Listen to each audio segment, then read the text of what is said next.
ways GIS has transformed my classroom is when I've been working with my English as a second language students. I teach a class that has about 10 newcomers to the country, and I found that GIS has been a great way for those students to start participating in our classes in some really introductory ways that allow them to introduce themselves and their background to the class. So one of the first things we did when we were learning ArcGIS online was just finding home countries or home places and talking to the person next to each other about the places that they're from. And it was a really nice way for the students to say, oh, this is where I am, and then teaching them how to change the base maps, so that they can see that there is, that these individuals are from an area that is primarily mountainous, or these individuals are from areas that are that have a lot of desert. And so these students start to get a better idea of where, what each other's background is. Kind of from that spatial perspective, and then we're able to build on those skills as we go through the class. And so I actually see that GIS has been kind of helping these students collaborate a little bit better and establish relationships with each other. GIS has certainly made my class more learner friendly. The students are taking better ownership of the material now that I incorporate a GIS component into each lesson.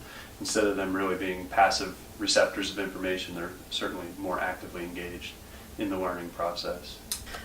GIS transformed my classroom in a variety of ways. It allows students to look at data and look at maps in a different way, kind of to visualize data, and it also allows you to attach primary sources so that kids can look at the historical record and the data together. It's now when students have a question about something more into the map, or more than just what we gave them as their topic. Instead of saying Google it or I don't know, we can actually go into the map and ask it a question and pull it right up right there, and they can see it, and so it becomes more relevant. And we do that often in there. I was surprised how many times I didn't think I'd be able to do that very easily, but if I can't, one of them can easily come up and do it for me, actually. Because I use GIS in my STEM-based course that I teach, and I've noticed that the students are moving more from a textbook style of learning into a skill-based, actual applying the skills that they have been learning. I'm a big proponent of PBL, problem-based learning, and I've spent a couple of years developing this and how it can be used in various curriculums. And one important tenet of PBL is authenticity.